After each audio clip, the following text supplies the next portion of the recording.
Subay sa kusog nga uwan, nahunlak ang riprap sa usa ka koral sa subdivision ug natabunan sa yuta ang usa ka panimalay nga naa sa ubos niini. Diin sulod sa maong panimalay mao ang magtiayong Liberato ug Eliza Batin dito sa Sitio Kalma, Barangay Tisa, Dakbayan sa Sugbo, pasado alas 6 kagabi. Subay niini, dali kining girespondihan sa mga sakop sa Quick Response Team sa Cebu City Disaster Risk Reduction Management Office, Special Rescue Force ug Emergency Medical Services sa Bureau of Fire Protection. Ingon man mga sakop sa Special Rescue Squad ug Tisa Barangay Disaster Risk Reduction Management Office. Giba na ba ng dulan sa 8 ka oras una nakuha ang 49 anyos nga si Liberato Batin, samtang ang asawa niini nga 47 anyos nga si Elisa kinsa ang duha ka tiil niini natumbahan. Na rescue pasado alas 2 sa kadlawon. Dali kining gidala sa tambalanan apan nakabsa na kini sa kinabuhi. Matod ni Ella, usa sa mga anak sa magtiayon. Nagluto silang duha niya.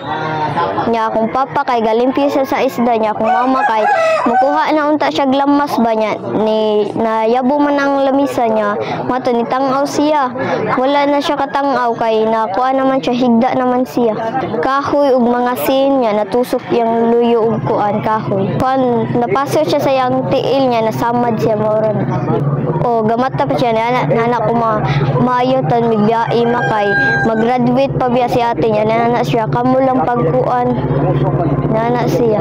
Ang upat ka mga anak sa magtiayon nga nagpangidaron og 20 anyos, 17 anyos, 12 anyos ug 9 anyos luwas ra sa maong hitabo. Human sa maong hitabo, gilauman nga ang maong apektadong residente ibalhin una sa gitagana nga relocation site niini aron dili na mausab pa ang maong insidente. In the heart of changing lives, kini si Brigada Sheila Altobar sa 90.7 Brigada News FM Cebu, the Music and News Authority.